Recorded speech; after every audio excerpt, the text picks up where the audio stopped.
اکثرهم رجالهم۔ رسول اللہ صلی اللہ علیہ وسلم نے جب دعوت پیش کی دین کی، جن لوگوں نے انکار کیا، مشرکین نے، کفار نے، تو ان میں سے اکثر کا معاملہ یہ تھا کہ ان کے انکار کی وجہ کوئی غلط فہمی نہیں تھی، محض جہالت، تعصب، ضد اور دھڑ دھرمی تھی۔ تو اللہ فرما رہا ہے کہ اگر ہم ان کے سامنے فرشتے آ جائیں، ان کے سامنے اوپنلی ان کو نظر آ جائیں، یا مردے ان کے ساتھ بولنے لگ جائیں، یا ہم ساری چیزوں کو ان کے سامنے جمع کر لیں، تب بھی لوگوں نے ایمان لانا نہیں ہے، کیونکہ جو انکار کر رہے ہیں یہ اصل وجہ اس کی ضد اور بہانے بازی ہے۔ کہتے ہیں دل ہی نہ چاہے تو بہانے ہزار ہیں، ان کا دل نہیں چاہ رہا۔ آپ صلی اللہ علیہ وسلم جب ان کو دعوت پیش کرتے ہیں تو ہر دفعہ ایک نیا بہانہ کر دیتے ہیں کہ ہمیں یہ بات دکھاؤ، معجزے کا مطالبہ کر لیتے ہیں۔ انہوں نے معجزات کو بھی کیا بنا دیا ہے؟ مذاق کو بنا دیا ہے۔ اللہ فرماتا ہے ان میں اکثر کیا ہے؟ جاہل ہیں، اکثر کیا ہے؟ جاہل ہیں۔ پھر اس کے بعد اگلی آیت میں اللہ تعالیٰ ارشاد فرماتا ہے کہ ہم نے ہر نبی کے لیے دشمن بنائے، وہ دشمن انسانوں میں سے بھی تھے، جنات میں سے بھی تھے۔ دشمن حق کا جو بھی دشمن ہوگا، جو سرکش ہوگا، نافرمان ہوگا، معصیت میں مبتلا ہوگا، چاہے انسان ہو چاہے جن ہو، وہ شیطان ہے۔ وہ کیا ہے؟ شیطان ہے۔ سیدنا ایک تو خاص شیطان ہے جس نے حضرت آدم علیہ السلام کے سامنے سجدہ کرنے سے انکار کیا تھا، اور ایک وہ شیطانی کردار ہے، شیطانی خاصیتیں ہیں۔ وہ کس میں پائی جاتی ہیں؟ سیدنا عبداللہ بن عباس ارشاد فرماتے ہیں کہ ہر وہ انسان اور ہر وہ جن جس کے اندر سرکشی ہو، نافرمانی ہو، اللہ اور اس کے رسول کے احکامات کے خلاف بغاوت ہو، شر ہو، فساد کا عنصر جس میں پایا جاتا ہو، تو وہ کیا کہلائے گا؟ شیطان کہلائے گا۔ اب وہ شیطان انسان بھی ہو سکتا ہے، اور وہ شیطان کیا ہو سکتا ہے؟ جن بھی ہو سکتا ہے۔ تو اللہ فرماتا ہے کہ ہر نبی نے جب دعوت دی تو ان کو دو قسم کے دشمنوں کا سامنا تھا۔ ان کو ہر نبی کو ایک دشمن کون تھے؟ انسان، اور دوسرے دشمن کون تھے؟ جنات۔ تو اس کی اگلی آیات میں، اس کے بعد رب کریم اگلی آیت میں ارشاد فرماتا ہے کہ بھئی جو تم کھاتے ہو اس پہ اللہ کا نام لے کر کھاؤ۔ مطلب یہ کہ ذبح جب کرتے ہو تو بسم اللہ اللہ اکبر کر کے ذبح کرو، تب وہ چیز حلال ہوگی۔ فرمایا جا رہا ہے وَذَرُوا ظَاهِرَ الْإِثْمِ وَبَاطِنَهُ، ظاہری گناہ بھی چھوڑ لو، باطنی گناہ بھی چھوڑ لو۔ ظاہری گناہ سے مراد جسمانی گناہ، باطنی گناہ سے مراد انسان کے خیالات، ارادے اور دل کے جو گناہ ہوتے ہیں وہ مراد ہے۔ یا ظاہری گناہ سے مراد انفرادی گناہ یا باطنی گناہ، اس کی ایک تعبیر یہ بھی کی گئی ہے، انفرادی گناہ ہو یا اجتماعی گناہ ہو، ہر قسم کے گناہ سے ایک مسلمان کو کیا رہنا ہے؟ دور رہنا ہے۔ تو اس کی اگلی آیت میں رب کریم ارشاد فرماتا ہے وَمَن يُرِدِ اللَّهُ أَن يَهْدِيَهُ، اللہ تعالیٰ جس کو ہدایت دینے کا ارادہ کرتا ہے، جس کے اندر خلوص ہو، اخلاص ہو، شوق ہو، ذوق ہو حق قبول کرنے کا، تو اللہ تعالیٰ اس کو کیا کرتا ہے؟ ہدایت دیتا ہے۔ تو اللہ فرماتا ہے جس کو اللہ تعالیٰ ہدایت دینے کا ارادہ کرتا ہے، یشرح صدرہ للاسلام، اس کے دل کو کھول دیتا ہے، اوپننگ کر دیتا ہے، اوپننگ آف دا ہارٹ، اس کو شرح صدر عطا کر دیتا ہے، اس کا سینہ کھول دیتا ہے حق بات قبول کرنے میں، وہ اطمینان حاصل ہو جاتا ہے۔ وَمَن يُرِدْ أَن يُضِلَّهُ، جس کو اللہ گمراہ کرنا چاہے، وہ اللہ گمراہ کرنا کیوں چاہتا ہے بندے کو؟ اس کی اپنی حرکتوں کی وجہ سے، جب وہ ضد، عناد، جہالت اور ہر دڑمی کی وجہ سے حق کا انکار کرتا ہے تو پھر اللہ اس کو گمراہ کر دیتا ہے۔ تو اللہ فرماتا ہے یجعل صدرہ ضیقا حرجا، تو اللہ تعالیٰ اس کے سینے کو بہت زیادہ تنگ کر دیتا ہے۔ آپ صلی اللہ علیہ وسلم سے سوال ہوا کہ یا رسول اللہ سینہ کھلتا کس طرح ہے؟ شرح صدر کس طرح ہوتا ہے؟ یا رسول اللہ مشرح، شرح کیا ہے؟ تو آپ صلی اللہ علیہ وسلم نے اس حدیث کے اندر 3 باتوں کا بیان آپ صلی اللہ علیہ وسلم سے منقول ہے۔ آپ صلی اللہ علیہ وسلم نے ارشاد فرمایا شرح صدر کی 3 علامتیں ہیں۔ کتنی علامتیں ہیں؟ 3 علامتیں ہیں۔ الانابۃ الی دار الخلود، انسان کی توجہ فکر آخرت پر ہو جاتی ہے، اور ہر کام کو کرنے سے پہلے یہ دیکھتا ہے، کہ آخرت میں اس کی جواب دہی کیا ہوگی، اچھا ہوگا اس کا صلہ ملے گا یا برا ملے گا۔ الانابۃ الی دار الخلود، آخرت کے گھر کی طرف اس کی توجہ بڑھ جاتی ہے۔ التجافی عن دار الغرور، تو دنیا ہے جو ختم ہونے والی عارضی جگہ ہے، اس سے اس کا دل بے رغبت ہو جاتا ہے، عملاً نہیں دل کی بے رغبتی ہو جاتی ہے۔ حضور نے 3ری علامت ارشاد فرمائی الاستعداد للموت قبل نزول الموت، ہو کما قال علیہ الصلوۃ والسلام، موت سے پہلے وہ موت کی تیاری کر لیتا ہے، اپنے عمل سے، اپنے کردار سے، اپنے شب و روز کے مشاغل سے وہ موت کی کیا کر لیتا ہے، تیاری کر لیتا ہے، کیونکہ موت کا وقت تو مقرر ہے، کس وقت آنی ہے یہ ہمیں پتہ نہیں ہے، یہ تو ہمیں نہیں پتہ کہ کب آئے گی، بڑھاپے میں ہی آئے گی، موت تو ایک دن آنی ہے اور اچانک آنی ہے، کیا آنی ہے، اچانک آنی ہے، تو وہ تیاری کر لیتا ہے۔ پھر اللہ تعالیٰ ارشاد فرماتا ہے اگلی آیت میں کہ ہم بعض ظالموں کو بعض پر مسلط کر لیتے ہیں، بعض جگہ ایک ظالم کے ذریعے دوسرے ظالم کو کیا کر دیتے ہیں، سزا دے دیتے ہیں، یہ بھی اللہ کا ایک نظام ہے۔ پھر اللہ تعالیٰ فرماتا ہے کہ اللہ غنی ہے، اس کو کسی کی ضرورت نہیں، غنی بھی ہے، رحمت والا بھی ہے، اگر وہ چاہے تو تم لوگوں کو مار کے تمہارے بدلے دوسرے لوگ لے آئے تو تم سے اچھا دین کا کام کر لیں گے، اللہ کے لیے کام کی کوئی کمی، کام کرنے والوں کی کوئی کمی نہیں۔ پھر اس کے بعد مشرکین کی کچھ حماقتوں کا، جہالتوں کا، صفاتوں کا، ان کی فضول حرکتوں کا ذکر ہو رہا تھا کہ آپ صلی اللہ علیہ وسلم کے دور مبارکہ میں جو مشرکین تھے انہوں نے اپنے مویشی اور اپنے کھیت، اپنی فصل کوئی تقسیم کیا ہوا تھا، کچھ حصے بتوں کے نام پہ اور اس کا کچھ حصہ جو ہے اللہ کے نام کے لیے رکھا ہوا تھا، اور شرطیں لگائی ہوئی تھی کہ اس کو کوئی نہیں کھا سکتا، اس مویشی کو بھی کوئی استعمال نہیں کر سکتا، یہ جو فصل اگے گی جو ہم نے اپنے بتوں کے نام پر رکھی ہوئی ہے اس کو بھی کوئی استعمال نہیں کر سکتا۔ اللہ فرماتا ہے ایک تو یہ حرکت اکثر مشرک لوگ جو تھے ان کے لیے شیطان نے یہ کام کیا کر لیے، خوشنما کر لیے، اور اس کے علاوہ وہ کیا کرتے اپنی اولاد کو بھی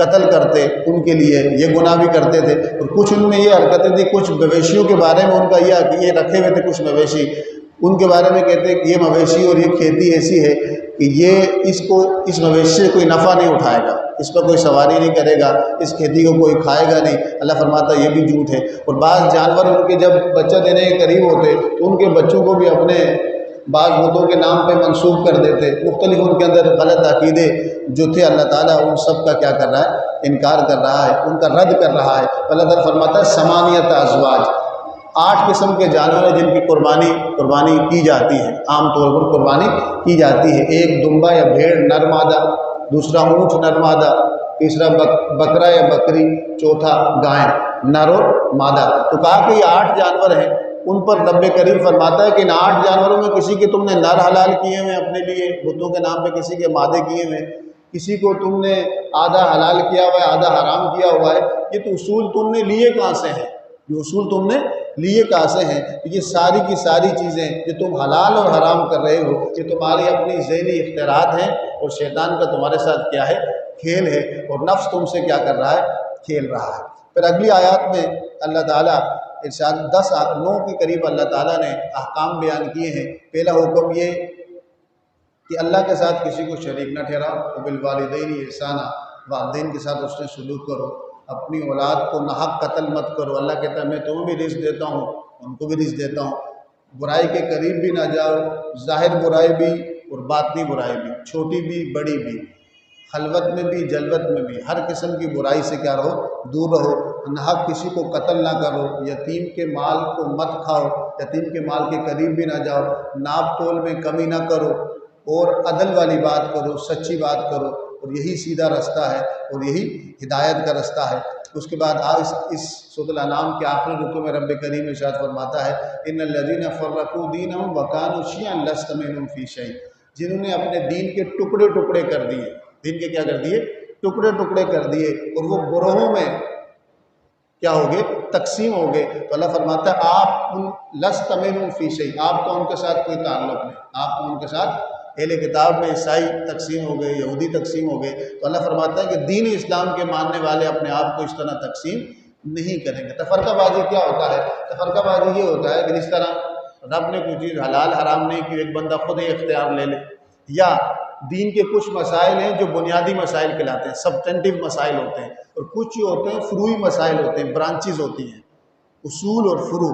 کوئی بندہ چھوٹے مسائل کو، فروعی مسائل کو جو کیا تھے اس کو اسلام اور کفر کا معیار بنا لے، کفر اور شرک کا معیار بنا لے، تو فرقہ واریت کیا ہوتی ہے، فروغ پاتی ہے۔ مثال کے طور پہ ایک عام سی مثال لے لیں، اس طرح نماز ہے، نماز کے اگر 100 مسائل ہیں، سپوز کے کتنے مسائل ہیں، 100 میں سے پوری امت کا 90% مسائل پر اتفاق ہے، کیا ہے، اتنا اس بات کو یاد رکھیے گا، 90% مسائل پر کیا ہے؟ اتفاق ہے، اور 10% مسائل پر اختلاف ہے، تو اس اختلاف کی وجہ بھی یہی ہے کہ صحابہ کا اختلاف تھا، ایک وجہ یہ تھی۔ دوسری یہ تھی کہ یا تو آپ صلی اللہ علیہ وسلم نے گنجائش رکھی تھی، تیسری یہ تھی کہ وہ تحقیقی مسئلہ تھا۔ کیا تھا؟ تیسرا کیا تھا؟ تحقیقی مسئلہ تھا۔ ان 10% کو مثال کے طور پر وہ 10% کون سے نماز کے کہ ہاتھ کہاں باندھا جائے، رفع یدین کیا جائے یا نہ کیا جائے، ہاتھ باندھ کے نماز پڑھی جائے یا چھوڑ کر پڑھی جائے، امام کے پیچھے فاتحہ پڑھی جائے یا نہ پڑھی جائے، یہ 10% مسائل ہیں۔ اس میں اختلاف کیوں ہے؟ کیونکہ صحابہ کا اختلاف تھا، امت میں بھی رہا، ہر ایک صحابی نے حضور کو فالو کیا۔ تو بس اب اس مسئلے کو کوئی بنا لے کہ بھئی یہ جو 10% مسئلے ہیں اس کو اجاگر کر کے 90% مسئلے کو بات ہی نہ کرے، تو کیا پھیلائے گا؟ تفرقہ پھیلائے گا۔ کیا پھیلائے گا؟ تفرقہ ہوگا۔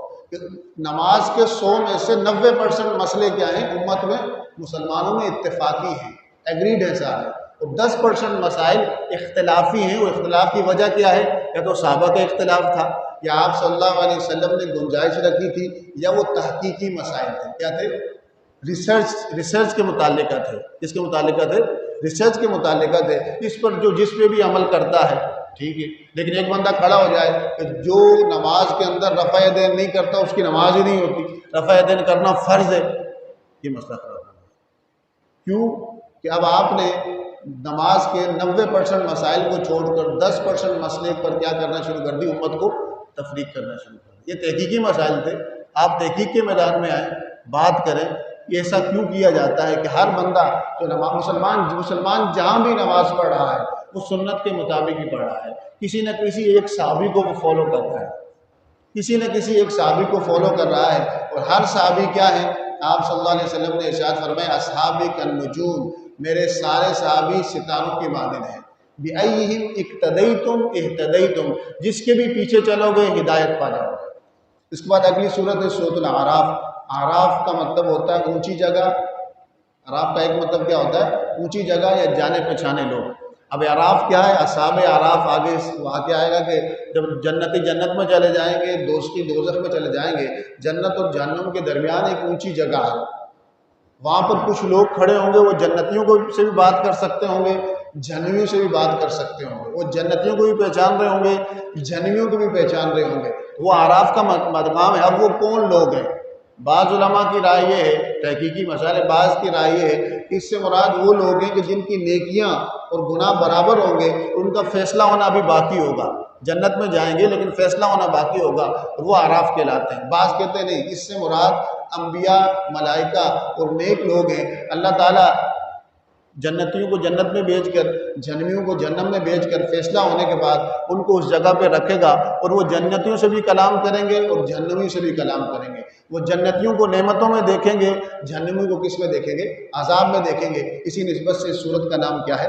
اعراف ہے۔ اللہ تعالیٰ اس صورت کی ابتدا کے اندر کہتا ہے کہ والوزن یومئذ الحق، قیامت والے دن نامہ اعمال کا تلنا حق ہے، جس کا پلڑا بھاری ہوا وہ کامیاب ہو گیا اعمال کا، جس کا پلڑا ہلکا ہوا وہ ناکام ہو گیا۔ اللہ فرماتا ہے کہ ہم نے تمہیں زمین کے اندر عزت دی، زمین کے اندر جگہ دی، حکومت دی، تمہارے رہنے کا سارا نظام رکھا، تمہاری ضروریات پوری کی، کھانے کی، پینے کی۔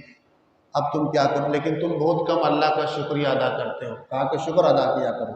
پھر اللہ تعالیٰ نے اپنی نعمتوں کا تذکرہ کیا۔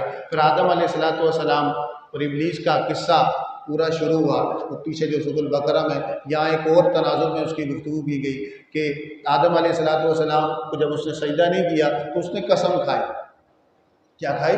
قصہ آدم میں علماء فرماتے ہیں کہ آدم علیہ السلام سے بھی اجتہادی خطا ہوئی، شیطان سے بھی کیا ہوئی؟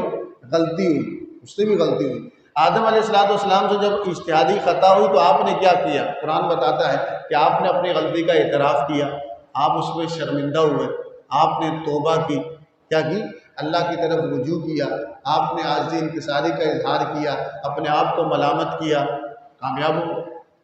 دوسری طرف شیطان، اس نے تکبر کیا، غرور کیا، نہ غلطی کا اعتراف نہ کیا بلکہ غلطی کو جسٹیفائی کیا، ڈیفینڈ کیا، اپنی غلطی کو حق بولا، غلطی کا نہ اعتراف کیا بلکہ تکبر اور حسد کی آگ میں اس کی حالت کیا ہو؟ رجیم ہو گیا، مردود ہو گیا۔ تو شیطان نے کیا کہا تھا کہ فَبِمَا أَغْوَيْتَنِي، جملہ سنیں، تو نے اے اللہ تم نے مجھے کیا کیا؟ راہ سے ہٹایا اس آدم کی وجہ سے۔ لاقعدن لہم صراطک المستقیم، کہ تیرا سیدھا راستہ ہے میں وہیں بیٹھا ہوں۔ لاقعدن لہم صراطک المستقیم، یہ آدم کی جو اولاد ہے، ثم لآتین من بین ایدیہم ومن خلفہم وعن ایمانہم وعن شمائلہم، اس کے آگے پیچھے دائیں بائیں سے میں اس پہ حملہ کروں گا۔ علماء فرماتے ہیں اوپر سے حملہ نہیں کر سکتا، اوپر سے انسان کا اور اللہ کا تعلق ہوتا ہے دعا کے ذریعے۔ اس نے کہا میں حملہ کروں گا، اور اکثر لوگوں کو تم شکر گزار نہیں پاؤ گے۔ شیطان نے کہا تھا کہ میں بنی آدم کی اکثر اولاد کو ناشکرہ بنا دوں گا، تو اللہ تعالیٰ نے نکالا۔ تو اب جب آدم علیہ السلام سے یہ غلطی سرزد ہوئی، خطا اجتہادی کس طرح ہوئی، اس کی وجہ کیا تھی؟ علماء فرماتے ہیں کہ اس کی وجہ قرآن میں یہاں بیان فرمائی کہ اس نے وسوسہ ڈالا۔ وسوسہ بھی کس طرح ڈالا؟ اس نے خدا کی جھوٹی قسم کھائی۔ کیا کھائی؟ خدا کے وقاسمہما انی لکما لمن الناصحین۔ آدم علیہ السلام اور اماں حوا کو وسوسہ ڈالا اور قسم کھائی خدا کی قسم میں سچ بول رہا ہوں، اس درخت کو کھا لو، ہمیشہ کے لیے رہو گے، اللہ کا قرب پالو گے، تم فرشتے بن جاؤ گے۔ آدم علیہ السلام نے سوچا کہ شیطان جیسا بھی ہے میرے ساتھ دشمنی ہے، اللہ کو مانتا ہے، جھوٹی قسم نہیں کھا سکتا۔ اللہ کے نام پہ قسم کھائی، انہوں نے اس کی بات مانی۔ رب کا ایک نظام تھا، وہ سارے آئے تو کہتے ہیں کہ شیطان نے ان کے سامنے جھوٹی قسم کھائی تھی۔ آدم علیہ السلام نے اس کی قسم کا اعتبار کر کے اس کی بات مان لی، اور پھر یہ سارا واقعہ سرزد ہوا۔ ایک تفسیر کے اندر ایک واقعہ آتا ہے حضرت عبداللہ بن عمر کا، صحابی ہیں، عمر کے صاحبزادے ہیں، ان کا جو غلام زیادہ نمازیں پڑھتا، زیادہ ذکر کرتا، آپ اسے آزاد کر لیتے۔ تو اب آپ کے غلاموں کو پتہ چل گیا کہ بھئی عبداللہ بن عمر سے جو آزاد ہونا چاہتا ہے عبادت شروع کر لے، تو آپ کا ہر غلام رات کو نفلیں پڑھنا شروع کر دے اور آپ صبح اسے آزاد کر دیں۔ لوگ آئے، انہوں نے کہا کہ حضرت یہ آپ کو ساتھ فراڈ کر رہے ہیں، یہ اللہ کی عبادت اس لیے کر رہے ہیں کہ ان کو پتہ ہے کہ جو کثرت کے ساتھ ذکر کرتا ہے آپ اسے چھوڑ دیتے۔ تو آپ نے فرمایا کہ من خدعنا باللہ خدینا، جو اللہ کے نام پہ ہمیں دھوکہ دے ہم اس کے نام پہ دھوکہ دینے کے لیے تیار بیٹھے۔ تو آپ نے کہا مجھے پتہ ہے مجھے دھوکہ دے رہے ہیں، لیکن جس ذریعے سے دے رہے ہیں، جس چیز سے دے رہے ہیں مجھے وہ پسند ہے، بھلے دھوکہ دے رہے میں آزاد کرتا رہوں گا۔ میں کیا کرتا رہوں گا؟ آزاد کرتا رہوں گا۔ تو اسی سورہ کے اندر اللہ تعالیٰ نے یا بنی آدم کے ساتھ خطاب کیا۔ قرآن مجید میں جہاں بھی یا ایھا الناس کے ساتھ، یا ایھا الانسان کے ساتھ، یا بنی آدم کے ساتھ خطاب ہو تو اس میں سب پوری انسانیت کا جو متفق علیہ معاملات ہوتے ہیں اس پر بات کی جاتی ہے۔ تو اللہ تعالیٰ نے یہاں پر 3 سے 4 بار اس لفظ کے ذریعے خطاب کیا ہے۔ اللہ فرماتا ہے کیونکہ آدم علیہ السلام کو جب شیطان نے وجہ بیان کی کہ اس نے وسوسہ ڈال کر یہ اجتہادی خطا کیوں کروائی، کہا اس لیے یہ کروائی کہ وہ ان کو بے لباس کرنا چاہتا تھا، انڈریس کرنا چاہتا تھا۔ جیسی خطا ہوئی ان کا جنتی لباس اتر گیا، آپ نے فوراً اپنے پہ پتے رکھے۔ کیا رکھے؟ اب بھی اولاد آدم کو شیطان کا سب سے بڑا حربہ کیا ہے؟ ان کے لباس کو ان کو ننگا کرنا ہے۔ فیشن کے نام پہ، فخر کے نام پہ، لڑکوں کو پھٹی فیشن، فخر، بے لباس ہونا، برہنہ ہونا کہ فیشن اور فخر ہے، عورتوں کا لباس کو برہنہ کرے فیشن کے نام پہ۔ یہ شیطان نے ایسی چیز ان کے سامنے مزین کر دی ہے کہ جو حربہ اس نے کس پہ آزمایا تھا؟ آدم علیہ السلام پہ آزمایا تھا، اولاد آدم پہ وہی کچھ وہ آزما رہا ہے۔ اس کی عملی مثالیں آپ دیکھتے ہیں، دن بدن فیشن کے نام پہ کپڑے کیا ہوتے جا رہے ہیں؟ چھوٹے ہوتے جا رہے ہیں۔ فرمایا یا ابن آدم، ہم نے لباس کو اتارا، یا بنی آدم قد انزلنا علیکم لباسا یواری سوآتکم وریشا، لباس اس لیے اتارا ہے، پیدا کیا ہے کہ تمہارے ایک تو تمہاری شرمگاہ کو ڈھانپے، دوسرا تمہاری زینت کا سامان ہو۔ لباس آسائش کے لیے ہوتا ہے، آرائش کے لیے ہوتا ہے، زیبائش اچھا لگنے کے لیے ہوتا ہے۔